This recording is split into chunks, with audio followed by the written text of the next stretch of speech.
उन बूढ़े अंकल और उस अमीर औरत की बातें सुनकर अब भीड़ भी बहुत ज्यादा उतावली हो गई थी और हर तरफ से तरह तरह की बातें सुनाई दे रही थी। मैडम, मुझे लगता है कि ये बुड्ढा झूठ बोल रहा है। दरअसल इसे आपको पैसे देने ही नहीं है, इसीलिए ये तरह तरह की बातें बना रहा है। अगर इसे पैसे देने होते तो अब तक ये अपने बेटे का नंबर हमें दे चुका होता। मैं तो आपको बोलूंगा कि आप टाइम वेस्ट मत करो, तुरंत ही पुलिस को बुलाओ और इसे अंदर कराओ। इसकी सारी अक्ल ठिकाने आ जाएगी। भीड़ में मौजूद एक आदमी ने अपनी कड़क आवाज में कहा। अंकल, देख रहे हो आप, सारी भीड़ भी आपके बारे में यही सोच रही है। अब मेरे पास भी कोई चारा नहीं बचा है, मैं पुलिस को बुला रही हूँ। जब उस औरत ने देखा कि पूरी भीड़ का समर्थन उसे मिल रहा है तो ये उसके लिए सोने पर सुहागा जैसा था। अब वो पुलिस को कॉल करने से एक कदम भी पीछे नहीं हट सकती थी। इससे पहले कि वो पुलिस को कॉल कर पाती, वो बूढ़े अंकल अपने घुटनों के बल नीचे बैठ गए थे और उस औरत के सामने दया की भीख मांगने लगे थे। उन अंकल की इस हरकत को देखकर वो औरत बहुत ज्यादा डर गई थी। अरे अरे, आप ही क्या कर रहे हैं? सब लोग देख रहे हैं। मैंने आपसे कोई बदतमीजी थोड़ी की है। मैं तो बस अपने हक का पैसा आपसे मांग रही हूँ। उस औरत ने भीड़ के सामने उन बूढ़े अंकल से कहा, मैडम, 3 साल पहले मेरे बेटे को किसी ने बस में चोरी करते हुए पकड़ लिया था। उसने बस से भागने की कोशिश की और बस के कुछ लोगों ने उसका पीछा किया।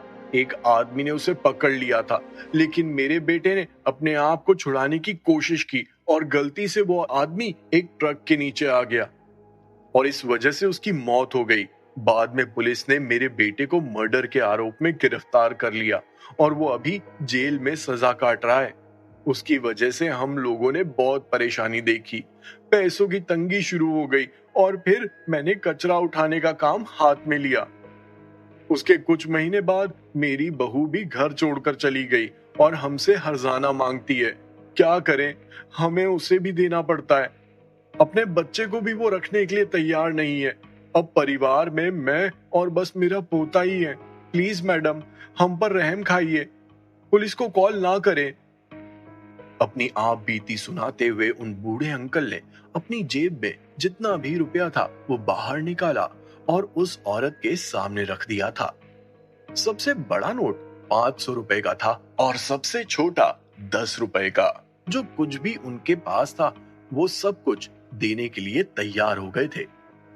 अपनी आप बीती सुनाने के बाद वहां मौजूद लोगों को पता चला कि आखिर वो बूढ़े अंकल अपने बेटे को कॉल क्यों नहीं करना चाहते थे, क्योंकि बेटा तो जेल में बैठा था।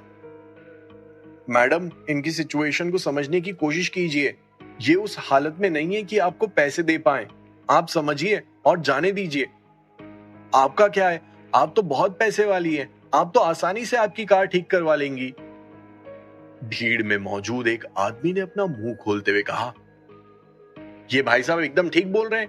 इन अंकल की हालत ठीक नहीं है। ऐसे में इनसे पैसे लेना भी ठीक नहीं होगा। ये अकेले अपने पोते को पाल रहे हैं, बहुत बड़ी बात है। मुझे लगता है कि आपको इन्हें जाने देना चाहिए। देखते ही देखते अब भीड़ का नजरिया बदलने लगा था। जब उस औरत ने देखा कि अब भीड़ पूरी तरह से उन बूढ़े अंकल को सपोर्ट कर रही है तो उस औरत ने जोर से चिल्लाते हुए कहा, शट अप यू इडियट्स। तुम लोगों को समझ में भी आ रहा है कि क्या हुआ है?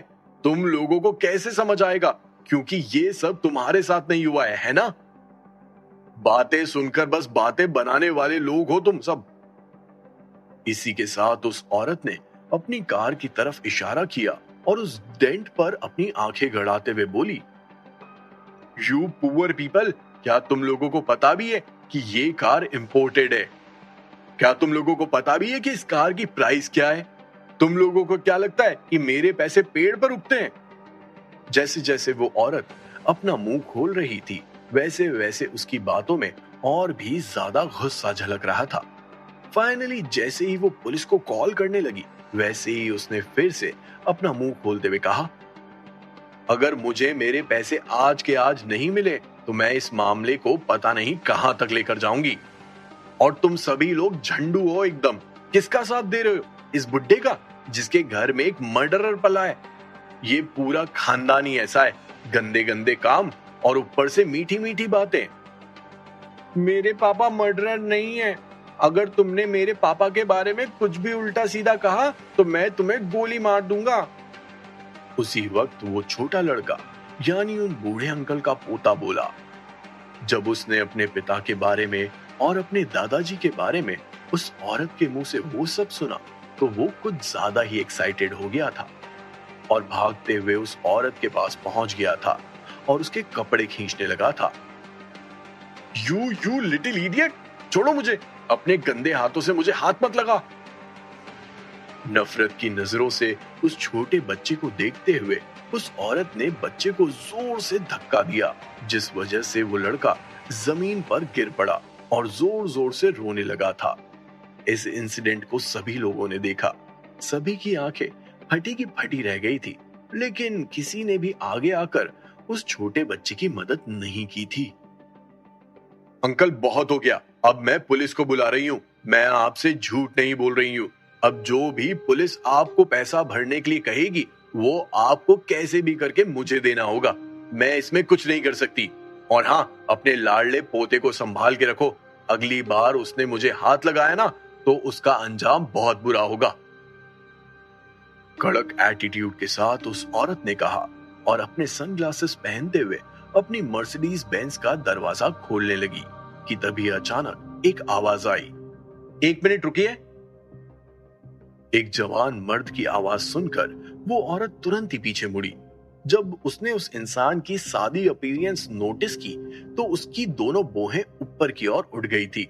कहिए, क्या काम है? उस औरत ने उस आदमी से पूछा। जी, मैं बस आपसे ये पूछना चाहता हूं कि आपकी गाड़ी के इस डेंट का कितना कंपनसेशन होगा। जैसे ही उस आदमी के मुंह से ये शब्द बाहर आए वैसे ही वो औरत कुछ ज्यादा ही इम्पेशेंट दिखाई देने लगी। क्यों, ये सवाल तुम क्यों पूछ रहे हो? उस औरत ने पूछा। कुछ नहीं, बस मैं उनकी थोड़ी मदद करना चाहता हूं। वो आदमी और कोई नहीं बल्कि अपना विराज जिंदल था, जिसने पहले पूरे शो को देखा, अपने दिमाग में समीकरण बनाए और उसके बाद उन बूढ़े अंकल की मदद करने के लिए उतर पड़ा था। विराज की बात सुनकर उस औरत ने तुरंत ही कड़क अंदाज में कहा, बेटा, क्या तुम्हें पता भी है कि ये कार कौन सी है? 2-3 हजार रुपए की बात नहीं है, उससे मेरी कार का कुछ नहीं होगा। अगर तुम वाकई में उन अंकल की मदद करना चाहते हो तो तुम्हें लाखों रुपए की जेब ढीली करनी होगी। बोलो, है तुम्हारे पास? उस औरत की बात सुनकर भीड़ में मौजूद सभी लोग अब विराज को घूरने लगे थे। वो सभी मनी मन सोच रहे थे कि आखिर इस लड़के को इस औरत से उलझने की क्या जरूरत है। आगे आकर डींगे तो बहुत मार ली, लेकिन जब पैसा नहीं भर पाएगा तो अपनी शक्ल कैसे दिखाएगा? ऑफ कोर्स मुझे पता है कि ये कार कौन सी है। आप मुझे कंपनसेशन का प्राइस तो बताइए। वैसे भी मुझे सिर्फ प्राइस से ही मतलब है। तुरंत ही विराज ने उस औरत से कहा।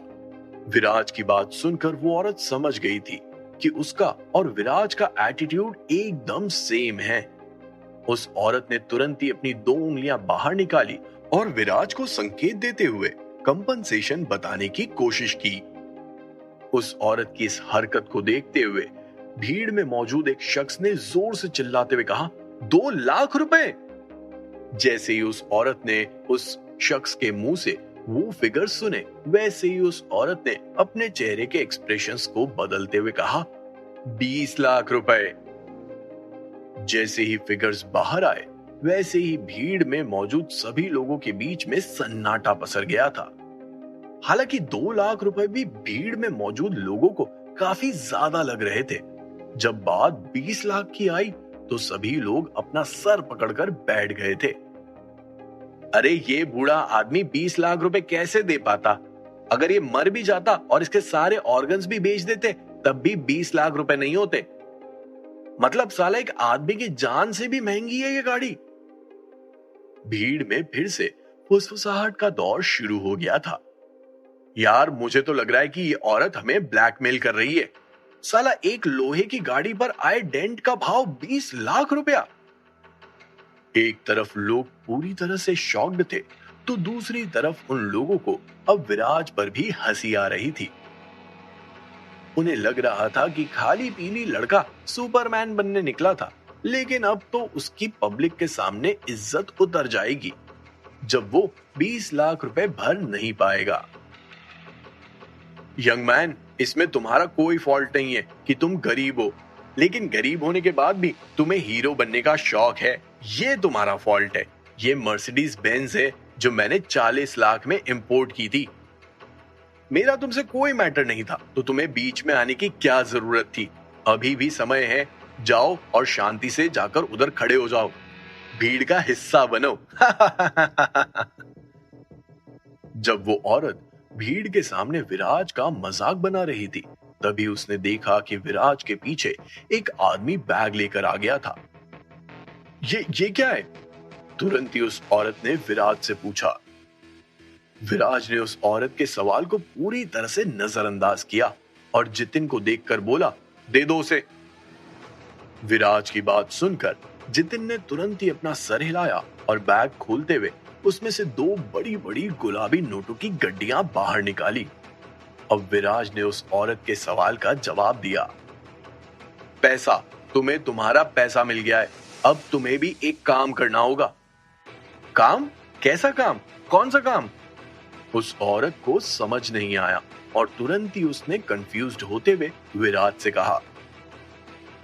विराज ने उन अंकल के पोते की तरफ इशारा करते हुए उस औरत से कहा, उसकी मदद करो और उस बच्चे से माफी मांगो। क्या तुम मजाक कर रहे हो? मैं उस लड़के से माफी मांगूंगी? तुम्हें क्या लगता है कि अगर तुमने मुझे 20 लाख रुपए दे दिए तो मतलब मैं तुम जैसा कहोगे वैसा करूंगी? Shut up! तुम मुझे जानते भी नहीं हो कि मैं कौन हूं। अगर मेरे बारे में इंफॉर्मेशन होती तो अभी मेरे सामने इस तरह बात नहीं कर रहे होते। मुझे हाथ लगाने की औकात पूरे मुंबई शहर में किसी की भी नहीं है, इसलिए पतली गली से चुपचाप निकलो, वरना अंजाम बहुत बुरा होगा। विराज को धमकी देने के बाद उस औरत ने 20 लाख रुपयों को अपने पर्स में डाला और पीछे मुड़कर अपनी गाड़ी की तरफ बढ़ने लगी थी। जैसे ही उस औरत ने अपना हाथ अपनी कार के दरवाजे पर लगाया, वैसे ही उसे अपने कंधे पर तेज जलन का एहसास हुआ। जब उसने पीछे मुड़कर देखा तो जितिन उसके कंधे को पकड़कर दबा रहा था। उस औरत को कोई हाथ नहीं लगा सकता है, इस थ्योरी को विराज ने खुली चुनौती दे डाली थी। हे बदतमीज इंसान, तेरी हिम्मत भी कैसी हुई मुझे छूने? इससे पहले कि वो औरत आगे कुछ बोलती, उसका फोन बजने लगा था। तुरंत ही उस औरत ने फोन उठाते हुए कहा, हे हबी, तुम जल्दी से यहाँ आओ, 2 लड़के मुझे छेड़ रहे हैं, मेरे साथ बदतमीजी कर रहे हैं, मैं अकेली हूँ, उनका सामना नहीं कर सकती हूँ, उन्होंने मेरा एक हाथ भी पकड़ रखा है, जल्दी से यहाँ आओ और मुझे बचाओ। ये बोलते ही उस औरत ने अपना कॉल कट कर दिया था और अपने हबी को लोकेशन भेज दी थी। इसी के साथ उस औरत के चेहरे पर एक शातिर मुस्कान आ गई थी। विराज और जितिन को गंदी नजरों से देखते हुए उस औरत ने कड़क अंदाज में कहा, अब चूंकि तुम लोग सुन नहीं रहे हो तो ठीक है, फिर मुझे यही करना पड़ेगा। थोड़ी देर में तुम्हारी आंखों के सामने मेरी सच्चाई आ जाएगी और तुम्हें यह भी पता चल जाएगा कि मुझे हाथ लगाने का अंजाम क्या होता है। क्या तुम जानते भी हो मेरे हबी कौन है? आखिर उस औरत का पति कौन है? क्या कोई जिंदल परिवार से जुड़ा हुआ? क्या विराज उस इंसान को जानता होगा? क्या विराज की ये हरकत उसके लिए कोई मुसीबत बनने वाली है? क्या विराज उस औरत के पति का सामना कर पाएगा? अब मोनिका क्या करेगी? क्या मोनिका अभी भी विराज को दाराज ढाबा लेकर जाएगी या फिर मोनिका पतली गली से विराज को टाटा बाय बाय कर देगी? जानने के लिए सुनिए cash on my mind on pocket FM।